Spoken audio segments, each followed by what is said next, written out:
Hello, hello, and welcome, Mindsetters. My name is Tara, and I am here today with Michelle. Hello, Michelle. How are you? Hi, fine, and you? Thanks, Tara. I'm good, thank you. It's very nice to have you. Thank you for having me. So we've got a lot of stuff to do today. I believe we're starting with some geography, which is very exciting.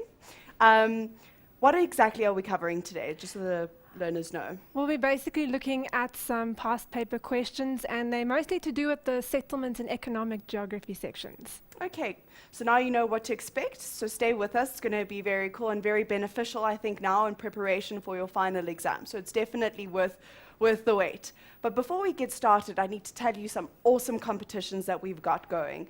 It's called Be a Bright Spark, and I'm almost 100% sure that all of you are, and you'll fly through these exams. And now this is a really cool competition that we've got going, where if you're in the process of getting your drivers or getting your learners, you need to purchase a book. And a great one to get would be the Safeways K53. This helps you to learn a bit more about what you have to do in preparation for these tests. And purchasing this book or downloading the app and having some form of receipt or acknowledgement of the purchase allows you to enter a competition where you can win a little car, a little Spark, which is absolutely awesome. So if you want more information, you can go check on our Facebook page, facebook.com/learnextra. All the information is there. I'm also here for any questions that you have. And today's Spring School is proudly brought to you by the Department of Basic Education. So I'm glad to start, and let's go, Michelle, if you're ready. Right, thank you, Tara. Thank you. All right, grade 12s, I hope you are resting well in these school holidays, and I hope you are ready for the exams that are about 4 weeks away from you guys. But we're here to help you, so let's go through a couple of questions from this year's exemplar paper and one from last year's March and February paper. All right, as we said earlier, we're going to be working through selected examination questions from the exemplar paper mainly. And the topics that we're going to be covering are settlement geography and also economic geography. So let's just add that one in there. Let's have a look at the first question. They always give you a source pack of diagrams to look at, so it's very important that you guys study the diagrams very carefully and read your questions properly so that you could answer the questions effectively. So it says in this particular one, refer to settlement A to E in figure 1, and you have to indicate which settlement each of the following description refers to. In your answer booklet, you always only write the letter pertaining to each question. If we have a look at the diagram quickly, you'll notice that there are various patterns that are indicated. If we have a look at letter A, for example, notice that the dwellings are spaced out quite far apart. So we say that they are dispersed, they are spread out over the area. If we have a look at settlement B, we've got a slightly different scenario here. You'll notice all the dwellings are neatly arranged in a line. We refer to that settlement pattern as being a linear settlement pattern. If we have a look at C, you'll notice that all the dwellings are arranged in a circle, and that's usually around a water feature like a dam or a reservoir, usually where there aren't many water supplies. So that's a circular settlement shape. If you have a look at D, you'll notice that all the dwellings are kind of clumped together, they are clustered. So we call that a clustered settlement pattern or a nucleated settlement pattern as well. If we have a look at E as well, you'll notice that little building is all by itself on its lonesome, and we refer to that as an isolated settlement, usually an isolated farmstead. Let's have a look at the questions. And we always start off with short questions. So first of all, we need to know the settlements that are located close to a source of water, because water is scarce. As I referred to earlier, if you have a look at settlement C, you'll notice there's a trough of water or a dam or a reservoir, and all those dwellings are all located around that feature. We usually refer to that as a wet point settlement as well. For this particular question though, C would be the correct option. If we have a look at 1.2, we need to see farmsteads that are dispersed or isolated. Now, bearing in mind, there might be more than one option, or more than one correct option in your diagram. So if we have a look again, notice that A, all the dwellings, once more, spread out, far from each other. We have a look at E, it's all on its own, isolated. So we could have two options here. And you would get a mark for writing either of them, A or E. Okay, easy so far. 1.3, farmsteads that follow a linear shape, so they're arranged in a line. If we refer back to our diagram, that one is very easy. Settlement B, all those dwellings are located rather neatly in a line. So far, no problem.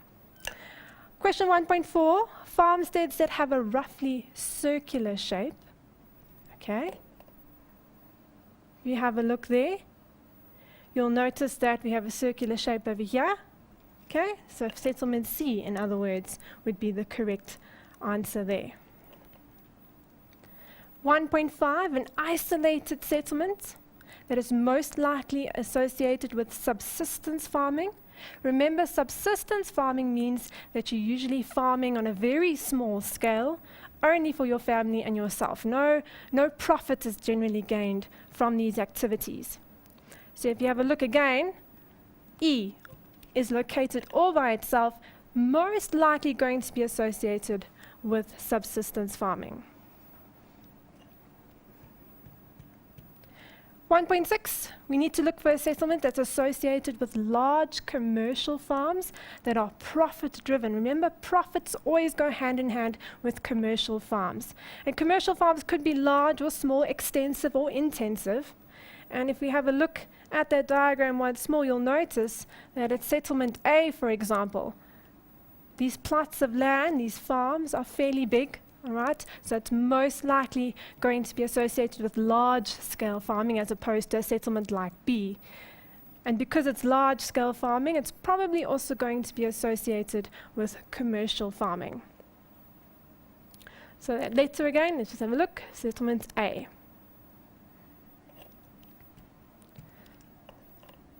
1.7. We need to have a look for farmsteads that are associated with intensive commercial farming. Intensive usually means that they get very high yields per hectare of land that they are using, and they usually use small plots of land. So if we have a look at settlement B, for example, you'll notice that the individual plots of land are very small. So it's most likely going to be associated with intensive commercial farming. So that was question 1. Those are usually your short questions worth about 1 mark each, and you should be able to get those right fairly easily. We have a look at question 2. We're going to be looking at various land use zone models, and in particular the concentric one that we see here. So it says it's a simple urban land use model. Okay, and you will see that our land uses are arranged in concentric kind of circles. So it's called the concentric zone model. And the guy who came up with this theory or came up with this model, his name was Burgess. So you can refer to this model as either the concentric zone model, or you can refer to it as the Burgess model. If you have a look at this particular model, you'll see that in the center of the model, they haven't labeled it yet, but you must know that the center of cities is most likely called your CBD. You need to know what your CBD stands for, your central business district, and that will be surrounded by transitional zones, the inner city. Then your suburbs. Now remember, your suburbs can also be broken up into different categories. It could be your high income, middle income, low income suburbs. And they will extend right to the outskirts of a city. Then we get our rural urban fringe, which is usually located right at the edges of a city. Now it's usually almost like a transition between the urban setting, a town or a city, and the rural setting. And things that usually occur there could be things like stables. You'll usually find like there's a rifle range, things that aren't really concerned with the city, but they still attract a lot of customers, a lot of users. So things like horse riding stables, those are perfect locations in the fairly wide open spaces on that rural urban fringe. So with these models, you'll never have to draw it, put it that way, but you will have to know how to label each of the zones, and you will have to know how to talk about each of those zones, okay? And their favorite one that they love asking about in these question papers is the Central Business District, your CBD. Generally, you're going to have essay questions there. You're going to be asked about problems associated with those regions and ways to overcome those problems in your CBD. So just keep an eye out for those type of questions. If you have a look at the actual questions we're going to go through. First of all, 2.1, it says, which urban land use model does figure 2 show? And as I said to you earlier, there are 2 names to use here. So remember, either called the concentric zone model, or you can call it the Burgess model. And both will be correct. Question 2.2, also for only 1 mark, it asks you to identify the land use zone at A. Let's have a look at our diagram once more. Again, the center of the city is always known as the CBD. Okay, you can't just write that out usually. You're only going to get 1 mark usually to write that out. Sometimes they ask for 2 marks, so just remember, if it's for 2 marks, you have to write out the whole thing. Central Business Districts.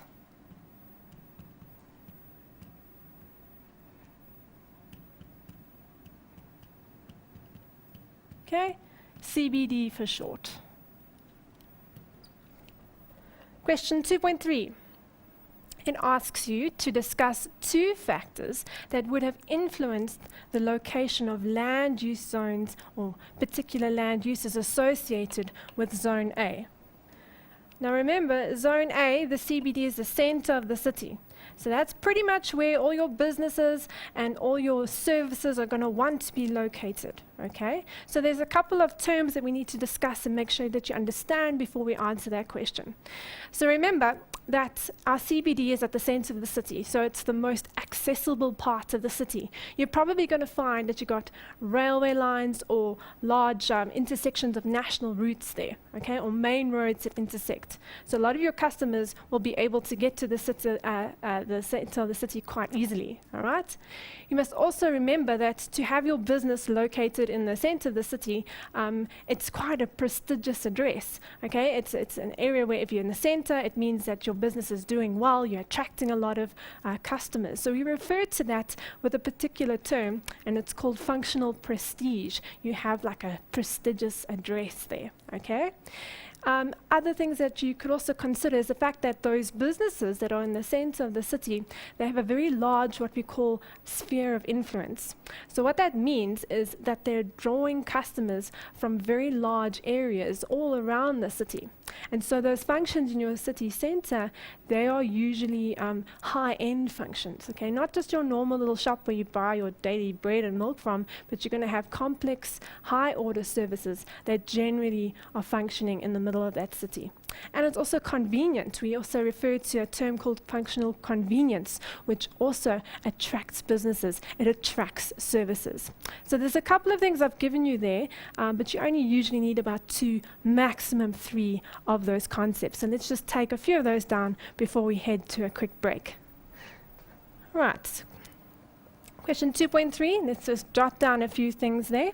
So your city center is the most accessible part. As I mentioned before, we've got a lot of main roads and a lot of routes that intersect in the center of the city. That idea of functional prestige,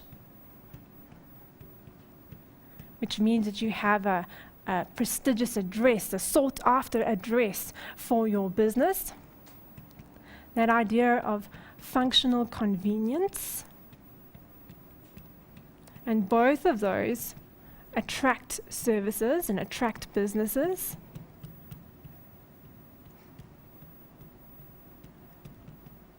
And the last one that we discussed was the fact that it has a large sphere of influence.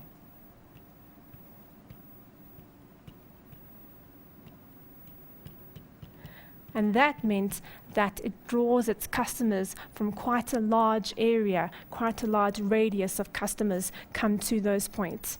Before we move on to the next little part of that question, I think it's time for a quick break. Tara? Okay, lovely. I think Michelle's given you some wonderful points. I hope that you're taking them all down, as well as adding your own little ones. And if you have any questions about what you think or what you feel we've said here, please feel free to ask. I'm here, and so is Michelle, to help you to the best ability that we can. So we'll see you after this break. Make sure you get refreshed and join us again.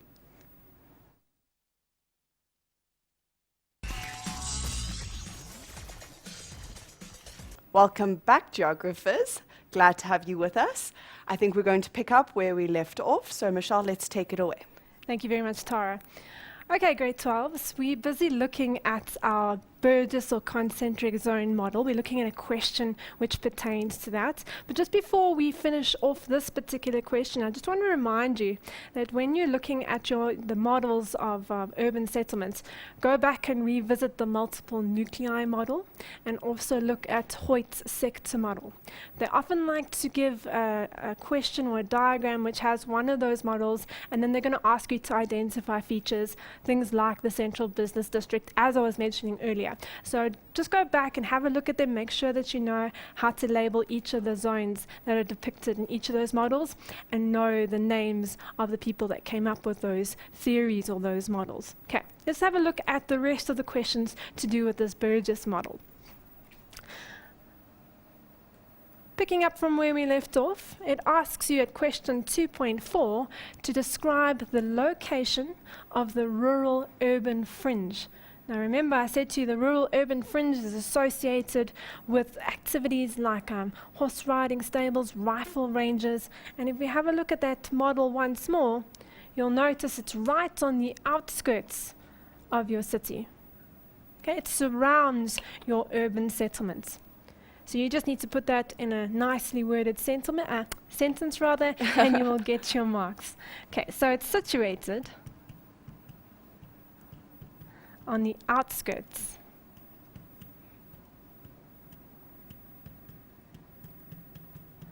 of the city or town.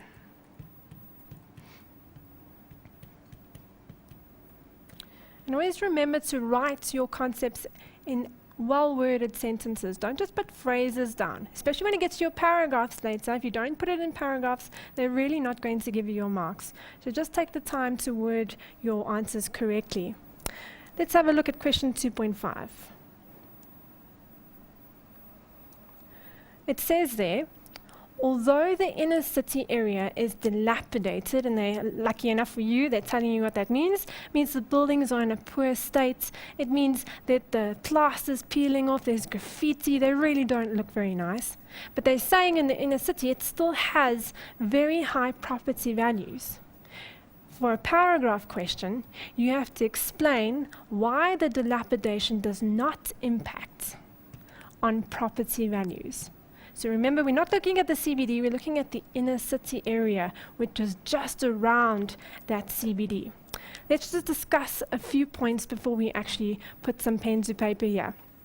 So remember that your CBD is where you have your functional prestige, your functional convenience. Those are the best places to have your business.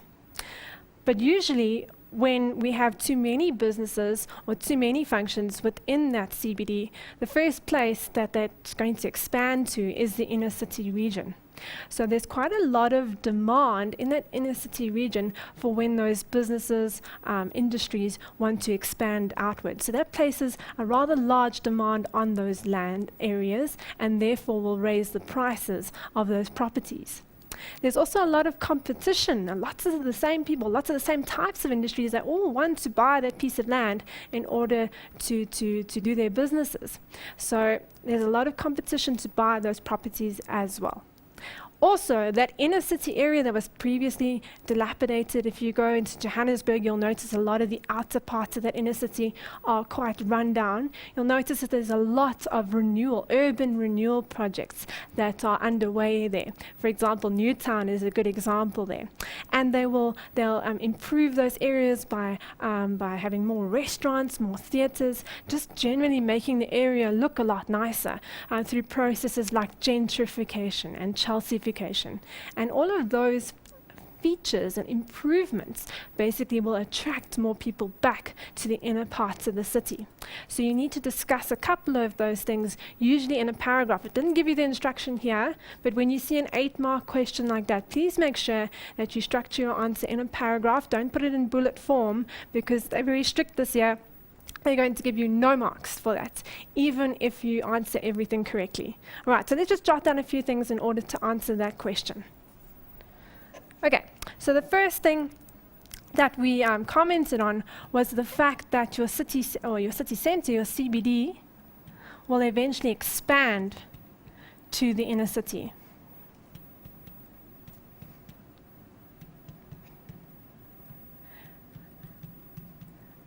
Okay, and this will raise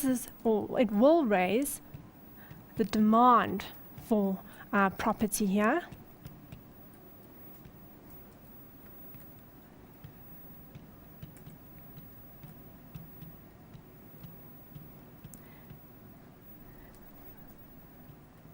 In addition to that, there's a lot of competition between businesses to purchase this land.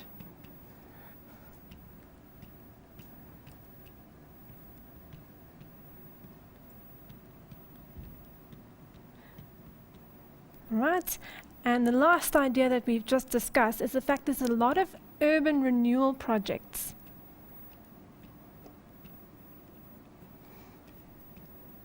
Which will attract businesses and services.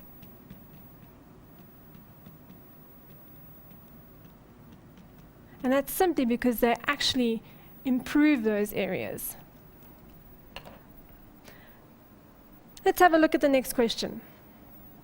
It asks you to refer to the case study in Figure 3, which is based on urbanization in South Africa. So here, the first thing that I would pay attention to is this word urbanization. You must know what the meaning of that is. It means that there's an increase in percentage of people that are living in towns and cities. That's quite a popular term that they like to ask. Let's have a look at the actual case study. It says there, South Africa goes with the urbanization flow. Okay. Then it says 2/3 of people in South Africa now live in urban areas as a result of growing urbanization over the last few decades. The proportion of people living in urban areas increased from 52% in 1990 to 62% in 2011. The share of those living in rural areas dropped from 48% to 38% over the same period.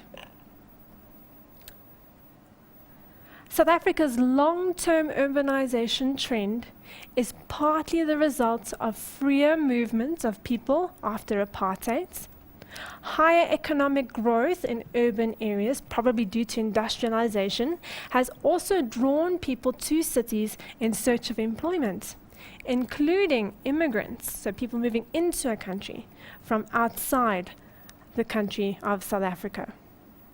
So there's a few important concepts that they're trying to draw your attention to, so let's just discuss a few things there first.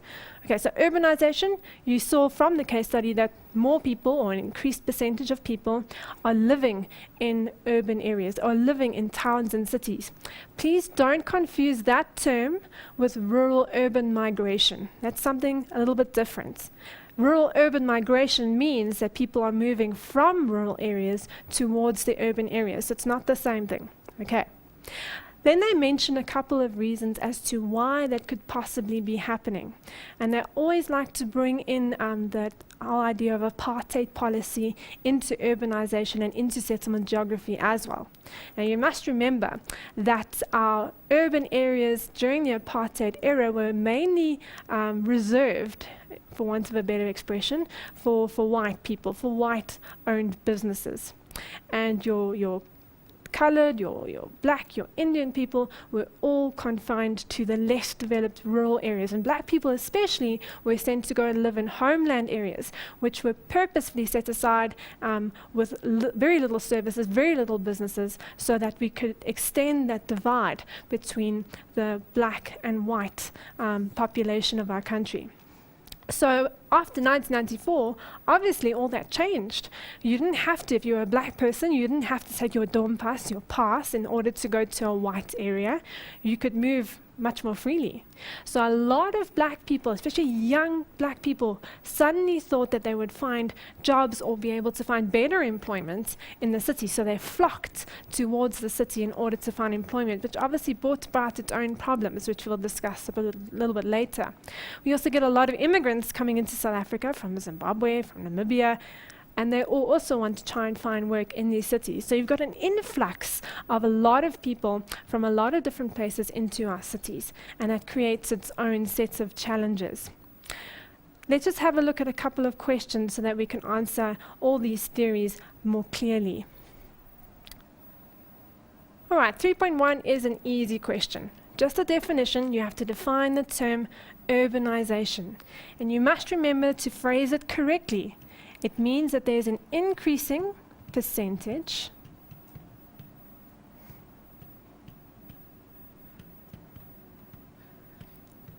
of people living in towns and cities.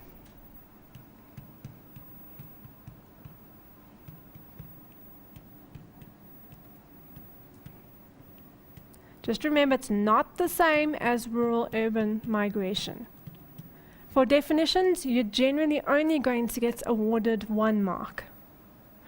Question 3.2, this is kind of like a comprehension question more than anything else. It asks you what proportion of South Africans lived in urban areas in 2011. Now they gave us a couple of percentages to look at throughout that case study. Let's just make sure we get the right one. It says 52% in 1990, but 62% in 2011. So just read carefully, read your questions carefully, and you get a lot of free marks awarded to you. So 62%. 3.3. It says to give 2 possible reasons for the high growth rate in urbanization in South Africa, as mentioned in the case study. Let's just revisit that last paragraph once more, and you'll see that they gave you quite a few things there. This whole idea of freer movements, okay, after apartheid. Remember I said to you that they didn't have to carry a pass around anymore so that they could go into cities as they pleased.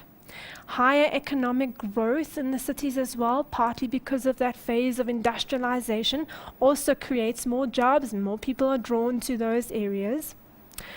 Also, we've got an influx of immigrants, which are also coming into the country, probably to look for better living conditions, as well as more employment opportunities. So let's just take a few of those things down. Okay, so the first thing is that they had freer movements.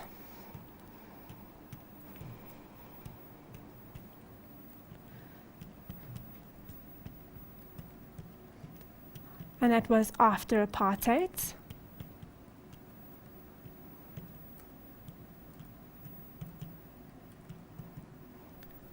All right. In addition to that, we had a lot of economic growth in our urban centers.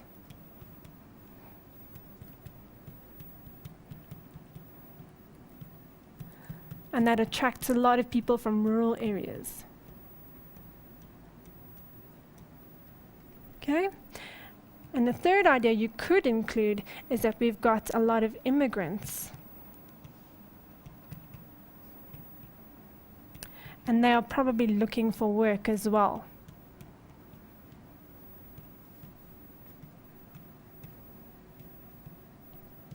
You only needed 2 things there, but just make sure that each of the points are phrased nicely in a proper sentence so that you can get your full marks. Again, don't just put words, don't just put phrases, always announce it correctly. Question 3.4 asks you, what is the term used to describe the decreasing number of people left in rural areas? Okay, so you need to remember the idea of rural depopulation.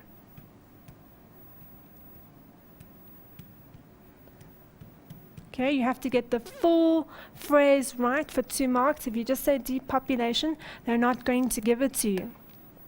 So remember, rural depopulation, rural urban migration, as well as the process of urbanization, they're all quite closely interlinked, but they all mean different things. Okay, so just remember, urbanization means increasing percentage of people in in urban areas.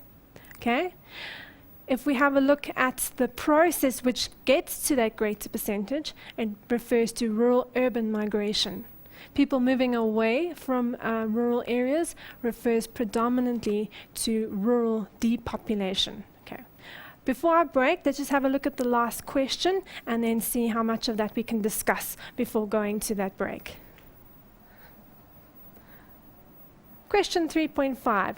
It asks you to briefly discuss the negative aspects of urbanization for cities in South Africa. Okay. When your question instructs you to discuss, again, please put those answers in a neat sentence so that your markers can see exactly what you're trying to describe. Okay, so remember, when we've got lots of people moving into urban areas, we're obviously going to have a very large population coming to those areas at once. And so a lot of people are looking for work, they're looking for housing, they want service provision, and all of those things pose a major challenge to your municipalities and your local governments. So people moving into your cities, if they don't find work, what generally happens, they tend to build informal settlements because they're suddenly unemployed, they can't afford to live there. In times of desperation, they also resort to informal trade as well because they can't get formal employment. And obviously people that aren't working, aren't earning a lot of money, they're obviously going to sometimes, unfortunately, resort to levels of crime. Now with that, you're going to have added on problems of increased pollution, lack of service delivery or strain on our service delivery. You're also going to have a strain on our existing infrastructure, our electricity provision, our water provision. All of those things are going to suffer, and if they don't maintain those structures properly, you're going to have a big problem and a lot of demand which is not being met for various services. Before we take a couple of those things down and carry on our discussion, let's have a quick break. Tara? Thank you. Just before we go to that break, I'd like to ask you a question while we're on that topic. Sure. Just if we can just a little bit more clearly explain what rural-urban depopulation, if there's... Okay, so rural depopulation, if that's what they wanted to know, just means that within your rural setting, there are less people living there. So the percentage of people living in your rural areas is decreasing. Okay, rural-urban migration means people moving from the rural to the urban areas. Okay, so it's the movement.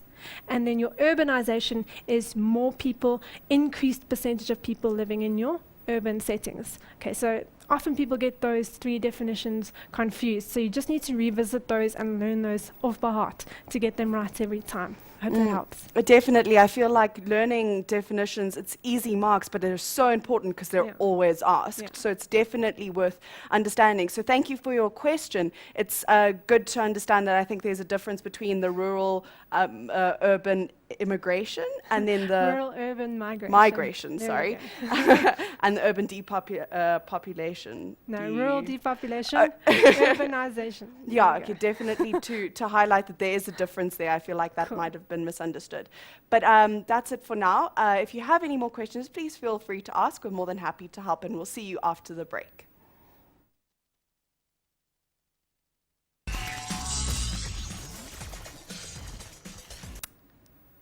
Hello, Mindsetters, and welcome back.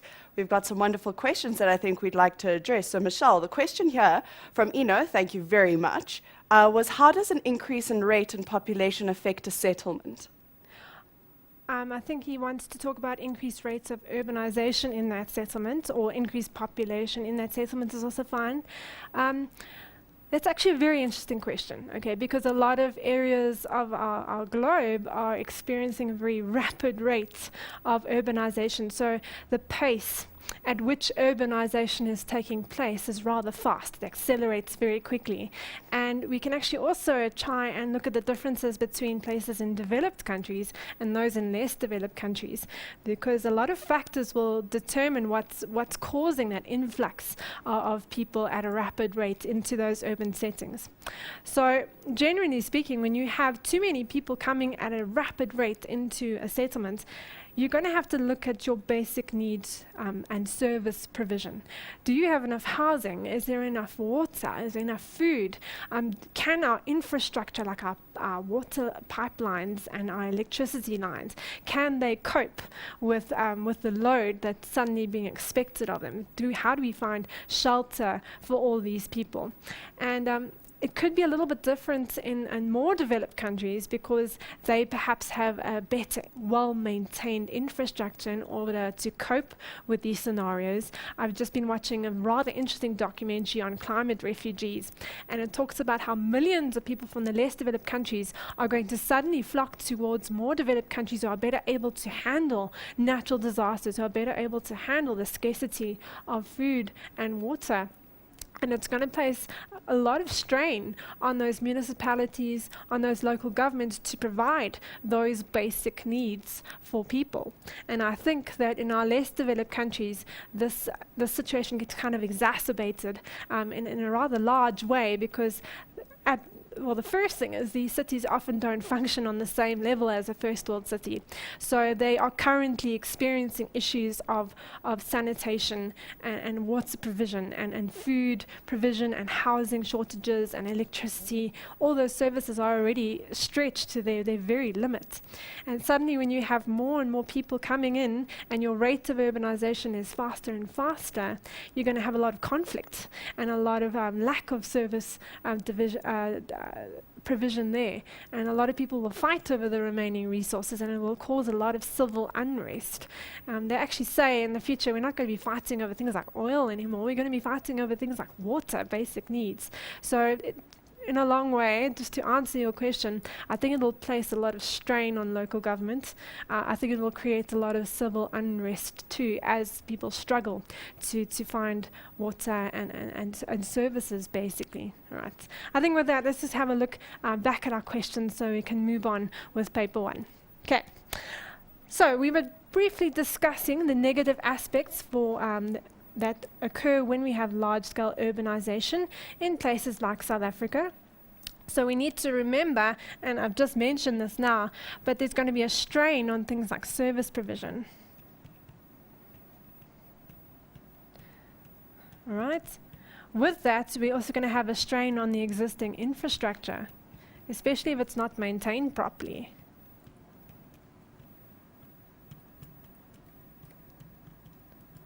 We're going to have increased pollution, and that would probably extend to our land, our water, and our air supplies, so air, land, and water. If you think about it, they also have to try and dispose of a lot of waste. So all that extra waste will also have an effect on our land, air, and water supplies. In addition to that, we're going to have a lot of informal settlements which pop up everywhere.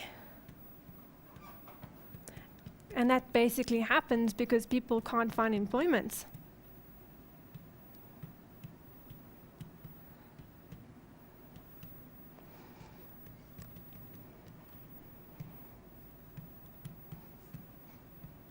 And with that, when people are unemployed, they're going to try and settle for the next best thing, and that's going to be in the sector of informal trade. Now remember, we did a question on this a couple of weeks ago where we spoke about the fact that informal trade has quite a large impact on our economy because people aren't registered, they don't pay taxes, and they also experience a lot of sort of unfair conditions. Unfortunately, instead of informal trade, a lot of people also resort to crime, which is obviously a large problem in these areas as well. Let's have a look at our next question. Question 4. It asks you to refer to the settlement hierarchy, often a very popular diagram for our short questions, and it shows the classification of different types of settlements. You have to choose the correct answer from those that are given in brackets, and that will answer your statements below, or make them more correct, should we say. Let's just go through this little model or this hierarchy first. Okay, so our smallest settlement is an isolated farmstead.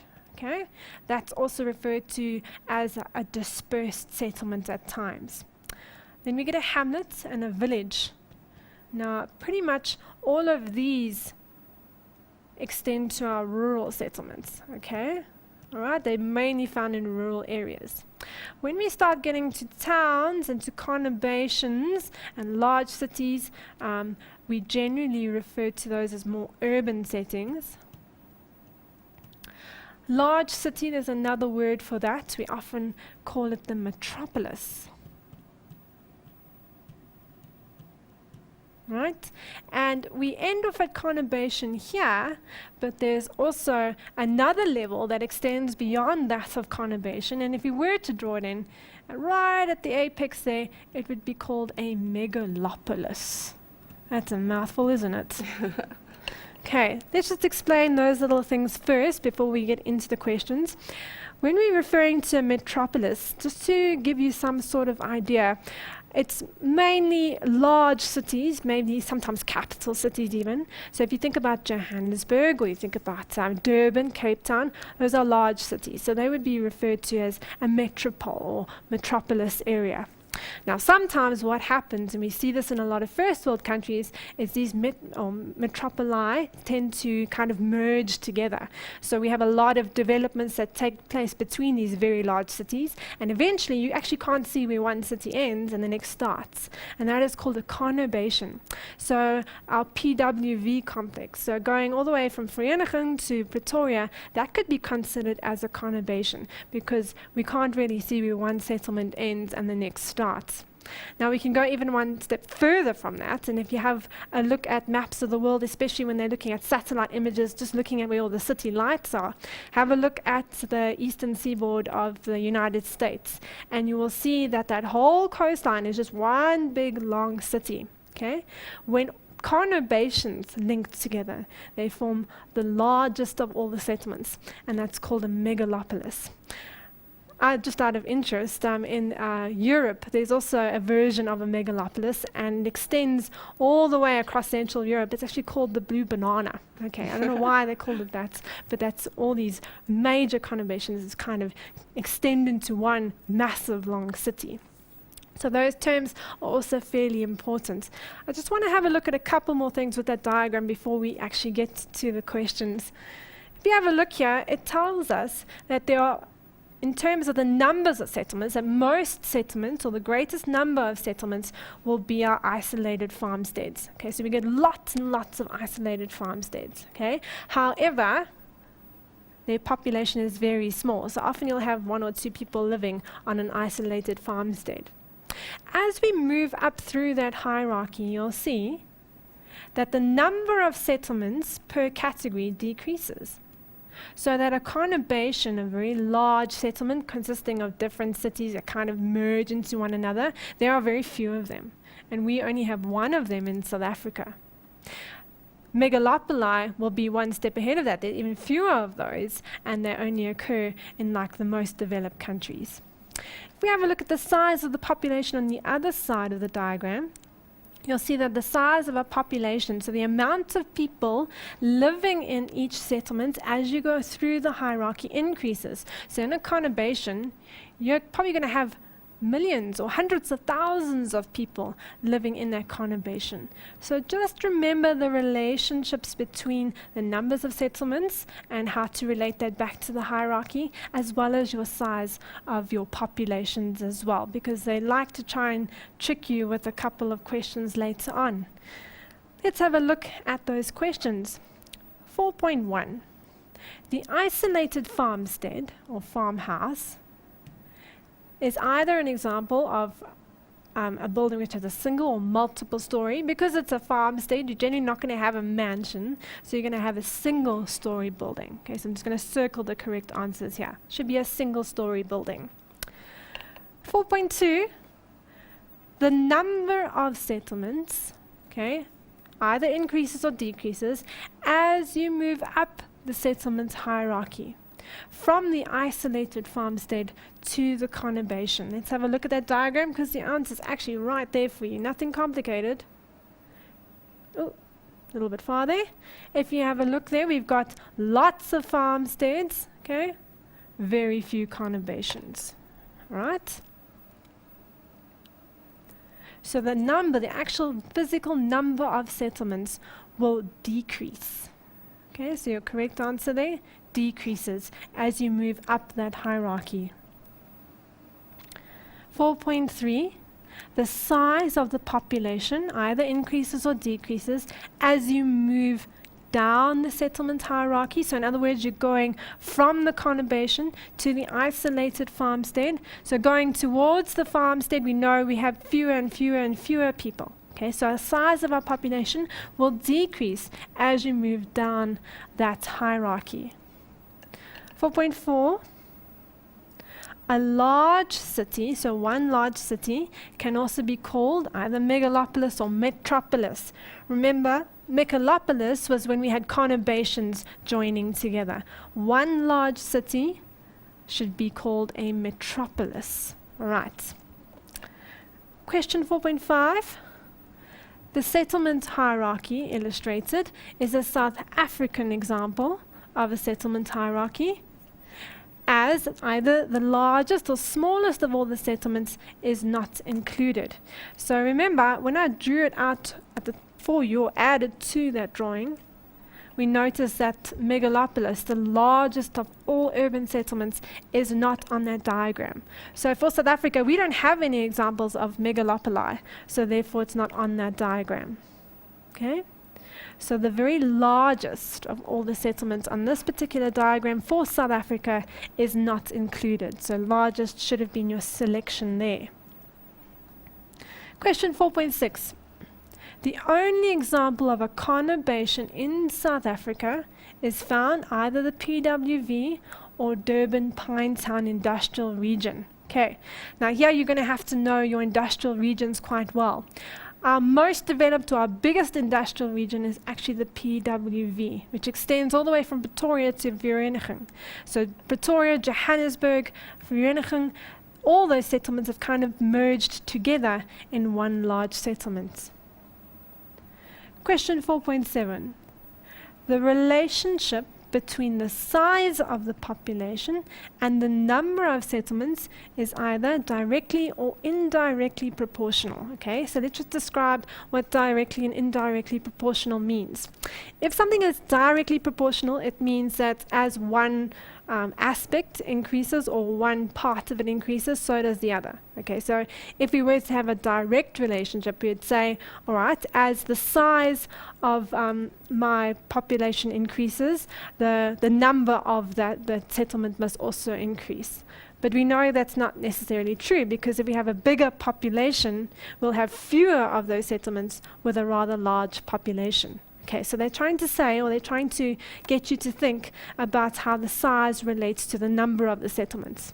So we know that the higher you go up in that hierarchy, so the larger the settlements, okay, you're going to have very small numbers of those settlements. Okay, so you're going to have fewer conurbations, in other words, and many, many, many isolated farmsteads. Okay, so we've got what we call an inverse relationship here. As one increases, the other decreases. So we often refer to that as well as an indirectly proportional relationship. So your correct answer there should be indirectly proportional. Okay, because as the size of the population goes up, the number of settlements actually goes down. Okay, question 4.8. Either the hamlet or small town is an example of a rural settlement, and when we start to discuss this particular diagram, I grouped them there for you. Just remember these things.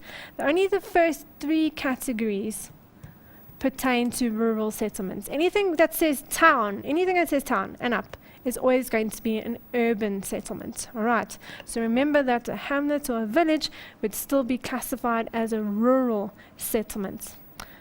Okay, so your hamlet, therefore, would be the correct answer to have there. Let's move on to question 5. Let's have a look quickly at the diagram, and then we're going to take a break after that. It says here that in 2005, an estimated 934 million people lived in informal settlements in the developing countries.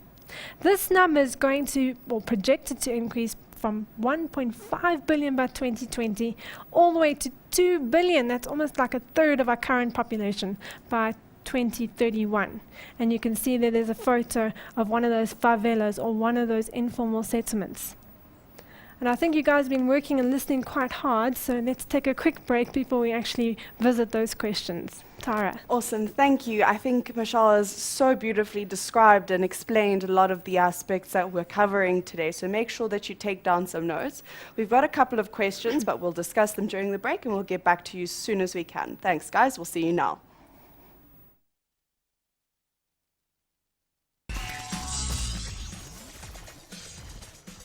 Welcome back, Mindsetters. We've got a lot of questions and a lot to do, so let's get to them.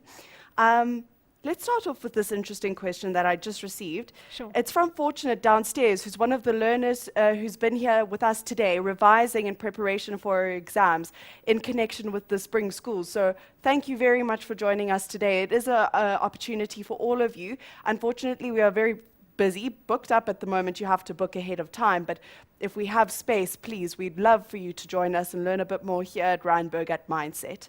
So the question from Fortunate is, will I be correct if I say rural-urban fringe is located beyond the periphery?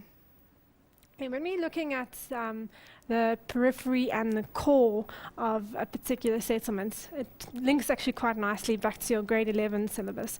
So your core would pretty much be the center of a city where we have more services, more businesses, generally a higher standard of living, a higher quality of life. As we move or progress outwards from the CBD, from the core, towards our residential areas and beyond, we start to extend to the periphery.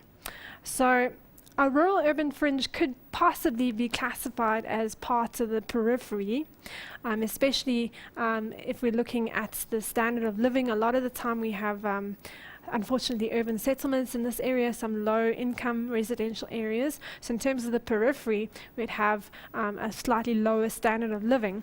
However, that doesn't always permeate all the functions within the rural-urban fringe, because remember, you're going to have a lot of rifle ranges and like stables, as I mentioned earlier, and the whole idea behind that is because they need more space. So I think the individual functions or the items that function within a rural-urban fringe might not necessarily be classified as a periphery, but the rural-urban fringe as a whole would be considered as part of that peripheral, in terms of spatial relationships, as part of the periphery of a settlement. Good question. Yeah, lovely. Thank you so much, Fortunate. I hope that answered your question. Absolutely.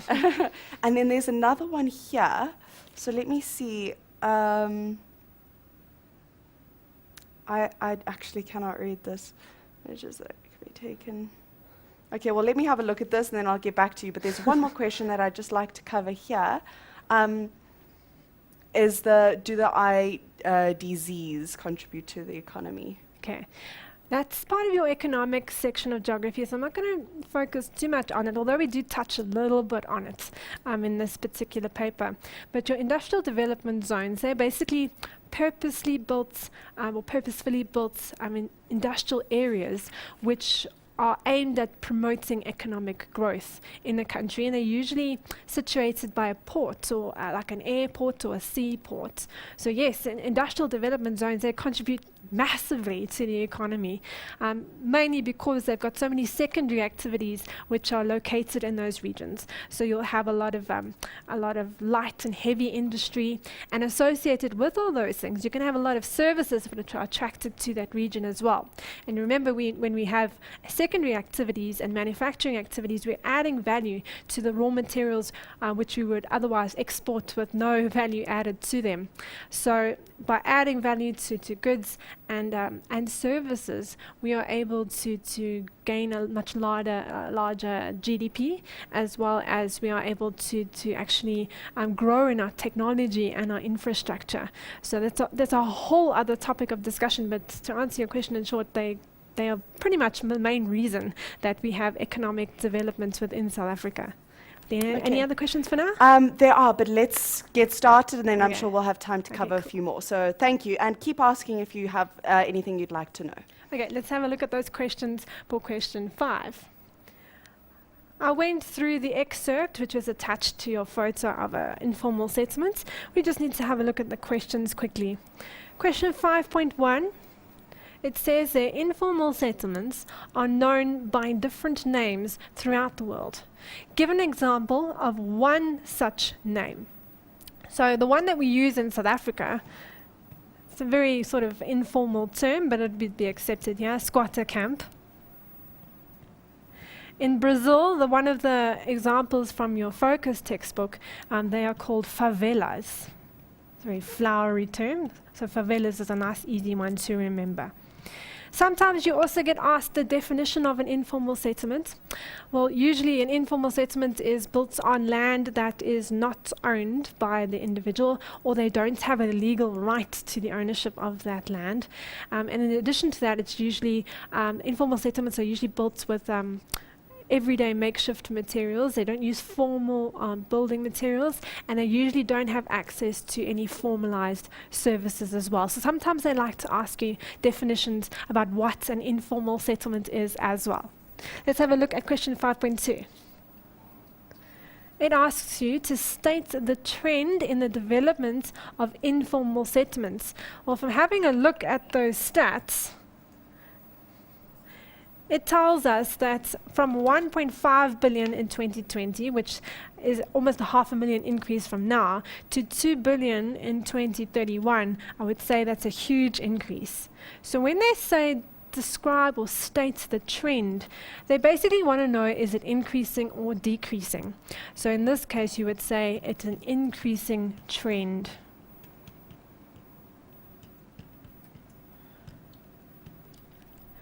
Question 5.3.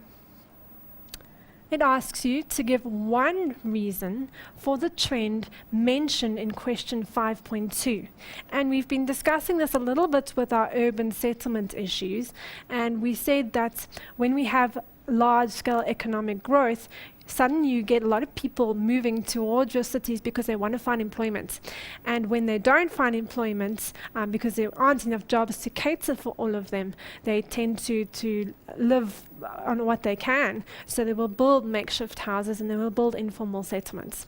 In addition to that, when you have a large rate or a large process of urbanization occurring in a city, you'll find that often the demand for housing cannot be met because there's simply too many people that suddenly need housing and the government can't keep up with that demand. So either way you state that, you'll get your marks. So let's just write a couple of things down here. Okay, so people move to cities in search of employment.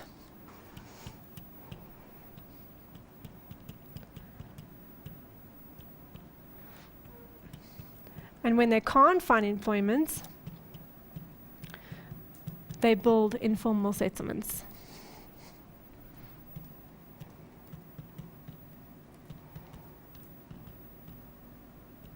I'm just going to abbreviate that if you don't mind. Okay.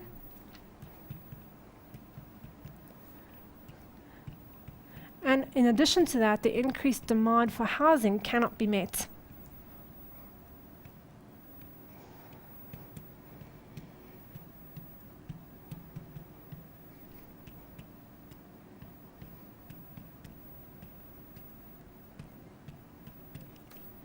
Question 5.4.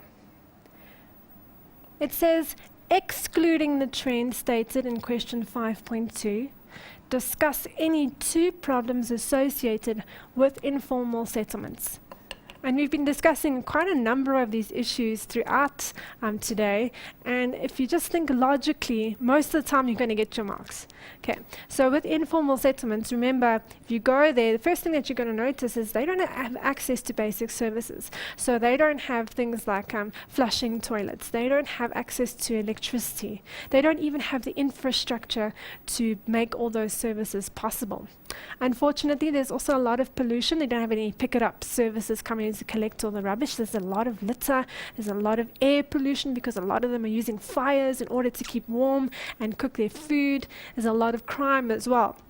Remember, these people are desperate. They don't have a job. So they're going to resort to any means in order to provide for themselves and their families. So as long as you discuss at least two of those things, things that you've heard about, things that you've encountered perhaps in your travels throughout your young lives, you'll be able to get marks if you just logically present your answer. Let's jot one or two things down. So there's going to be high levels of crime. There's going to be a lack of service provision. They also don't have any infrastructure, a lack of infrastructure. And by infrastructure, we mean the physical pipes that carry your water, electricity lines. There's going to be a lot of pollution. And another one we could possibly add is the fact that there's going to be overcrowding, too many people occupying quite a small area. And you only needed two of those. So make sure you discuss them in a nice sentence in your papers, and you should get your marks with little problems. Okay, our essay question, 5.5. It says most of the municipalities in South Africa have not had much success in stopping the development of informal settlements. Okay. So you're going to be the advisor to the municipalities on how this problem can be solved sustainably. Okay, remember what sustainably means? You're providing enough resources to meet your needs for now, but also not compromising the ability of future generations to meet their needs. Okay, so we've got this huge problem of informal settlements, which is obviously a problem for service delivery, infrastructure, housing, all those sorts of things. So what can the government do? Okay, now one of the programs that we've implemented here in South Africa is that of RDP. RDP housing, for example, is one of the initiatives post-apartheid, which was designed to provide every single person with a roof over their heads and a working tap and working services. Okay, unfortunately, I don't think perhaps the governments at the time anticipated the demand. So 20 odd years later, we're still battling with that backlog of people needing housing. So, but that's one of the initiatives that have to be brought forward, the idea of RDP housing. Okay. You also need rather strict laws. You can't just let anyone build a house on vacant land. They don't have legal rights to that land. We need more strict laws and law enforcement to prevent anyone just settling on vacant land. Perhaps those people that are on land that they don't have any legal right to should also be relocated with as minimal fuss as possible to another area which is perhaps more suitable as well. We need to also make plans to subsidize people to build houses so that they could get adequate shelter. So these are all sorts of things that that government really needs to have a look at if they promise to provide basic needs to every person in a country like South Africa. So let's just jot down a few things for this particular question. Okay, so one of the things that we mentioned was the idea of low-cost housing, so RDP housing.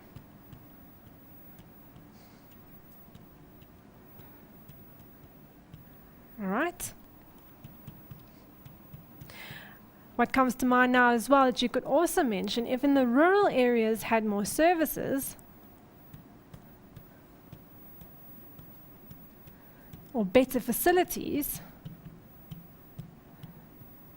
you'll have less people migrating to the cities, and therefore less informal settlements.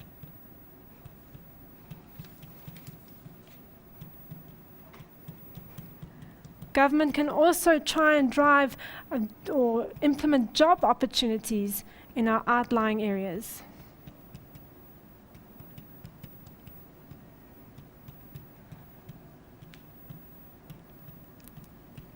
We need to have stricter laws as well.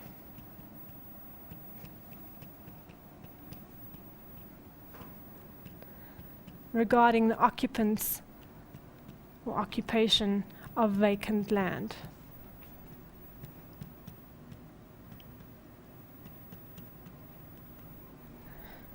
And in addition to that, we can relocate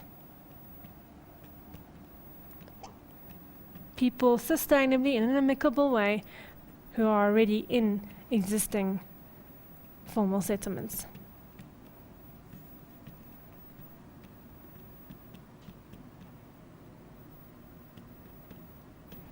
Just remember, as I mentioned before, you see that there's an 8-mark question there. You need to make sure that each of those statements is written in a sentence. You don't have to follow the whole English format. You don't have to have an introduction and a conclusion and a body. You just need to logically write sentences in an order that flows nicely, that's easy to read, so that your markers can actually see what you're trying to describe there. Remember, they're marking hundreds and thousands of papers, so you need to make the life of the marker as easy as possible so that you can get the benefits of those marks. So remember your paragraph questions, don't put them in point form, otherwise you will get 0 for that particular question.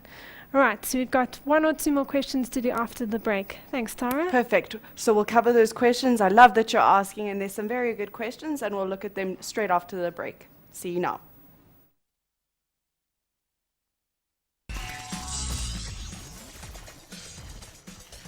Welcome back, geographers. We're going to be covering our last section of this geography lesson today with Michelle, and I hope you found it really beneficial. I think it's been pretty informative. I'm glad to see that there's so many questions coming up, so thank you so much. So one of the questions from one of our students downstairs, Pretty, who is doing the spring schools revision, but here with us at Mindset, has asked what measures can be taken by the government to try and reduce too much or overpopulation in urban areas? That's a very good question. Thank you, Pretty. You're actually feeding into what our rural settlement issues dealt with, and that's got a lot to do with the effects of rural depopulation as well, so that all ties in quite nicely. So basically what the government wants to do is keep people in rural areas so that they don't move from those rural areas to urban areas, creating all the centralization of problems there. Okay, so in rural areas, they need to look at things like their services. Perhaps their services are not up to standard, so they need to improve their service provision, make sure they maintain their existing infrastructure. They need to improve things like medical services. They need to improve things like education facilities, because people are not going to go where you sit under a tree all day to learn. They want to go where you have a classroom, where you have a board, where you have access to books, etc. So they need to improve those sorts of things. They also need to perhaps involve like a tourist aspect to that community. So have tourist-dominated arts and crafts or nature reserves or holiday inns or restaurants, and encourage the development of those recreational facilities as well, because that will draw people back to those areas and will also provide more employment for those people as well. Also, to encourage perhaps the older folk to remain behind in rural areas. A lot of retirement villages are very popular in these tranquil rural settings, and when we have more rural retirement villages, it means that you're going to have more shops and more doctors and just more facilities around that area, which in itself also provides more employment. So it's basically concentrating more services and better quality services and better quality businesses in those rural areas, even by giving tax incentives or concessions to businesses to locate in the rural areas is a good way for government to get people to relocate back to those rural areas. Next question, please, Tara. Thank you very much, Pretty. That was a great one. So I've got 2 here from Luva, and I feel like they're more definitions, but that's great regardless. Thank you. So the first one was, what is the uncontrolled process whereby urban areas expand into surrounding rural areas? Okay. When we're talking about uncontrolled urban growth, there's a lovely term that they have for that. It's called urban sprawl, it's spelled S-P-R-A-W-L. And that sprawl of urban development literally means businesses and industries are just expanding outwards all the time, unchecked all the time. So that's urban sprawl. And then the next one, more of a question, but what is a reverse trend to urbanization where people move back into urban areas? Back into rural areas? Back into rural areas, okay. yeah. That's not a trend that's been happening a lot lately, but I suspect it will in the future. And especially when businesses move back towards our rural-urban fringe or our rural areas, we have a term for that. It's called commercial decentralization. Okay, so commercial meaning business, decentralization meaning that they're moving outwards away from the city. So anything to do with decentralization, I think, would pertain to her question. Yeah, that makes sense. 2 more quick questions. Cool. Why does slum clearance occur around the CBD? Why does? Slum clearance. Slum clearance. Slum, like... Or slum development, perhaps they're referring to. Slums generally are also almost informal settlement type conditions where people generally don't have access to job opportunities, and they're basically very run down dwellings. And people generally, there's a lot of graffiti on the buildings, a lot of lack of service provision, and people often, unfortunately, resort to crime as well in those areas because they don't have any other means of surviving. So it's basically very run down sort of living areas or living spaces where people who don't have jobs basically go to in the city centre. Yeah. Okay. And the last question is, how do you identify between a hamlet and a farmstead? Okay. Isolated farmstead will basically be one family or one person living, basically one set, one building. Okay, usually a farmstead meaning that they're living on a farmed area. Some of the time it would be subsistence farming or just a farm. A hamlet is not really used in the South African context. A hamlet is more experienced in European settings. It's not quite a village, it's smaller than a village, but it has, it's basically multiple families or multiple people in separate buildings which are clustered together in a very small settlement. So it's a very small kind of clustered or nucleated settlement. There's not just one house or one set of buildings which is one sort of living area for one family. It's literally one step up from that, but you won't find that in South African maps. You really won't. That's only really in European settings. That's great. That's all I have for now. And thank you so much, guys. Those questions were wonderful. Yeah. We've got a few minutes left, so let's have a look at question 6 and see how many of those questions we can get through quickly, or at least explain part of the question to you. So, question 6. We are looking at a map which is showing the Gauteng PWV industrial region. Okay, and if you have a look there, I've gone through this question before actually, you'll see that the PWV region is indicated by letter G there. We've got some other industrial regions. That's a Durban Pinetown region right there. Then we have the Port Elizabeth Uitenhage or the Nelson Mandela Metropolitan region, and also Cape Town there. Those are our 4 major industrial regions, and that's where we have a lot of secondary activities occurring and a lot of developments in those regions. Okay, we've pretty much got time for like one question. Okay, so which of those letters, last of all to finish off with today, represented Gauteng? If we have a look there, as I circled on the board there, it's letter G. Okay, it's pretty much the biggest industrial region in South Africa, and it basically has the most industrial activities happening there. It's the most profitable of the regions as well. Just going to squeeze in 6.2 as well. We need to know what was the main primary activity that stimulated the growth of Gauteng as a major industrial region in South Africa. And quite simply, with the gold rush in the 1800s, that would have to be attributed to mining. Mining resulted in a lot of infrastructure, a lot of businesses developing, and a lot of influx of people into that urban area. And I think that's all we've got time for today. Thank you, Tara. Thank you so much, Michelle. I thought that was super beneficial, guys, and so well spoken. Thank you so much, Michelle. Really a pleasure. I hope that you guys benefited from that. If you have any other questions, feel free to ask. I've also posted the links to all the information, notes, revision for you guys on our Facebook page, facebook.com/learnextra. Don't forget to also enter our competition, which is running. Also, the information is on our Facebook page. Thank you so much for joining us today. I had an awesome time with you, and I hope you found it as beneficial as I did. We'll see you next time, Mindsetters. Goodbye.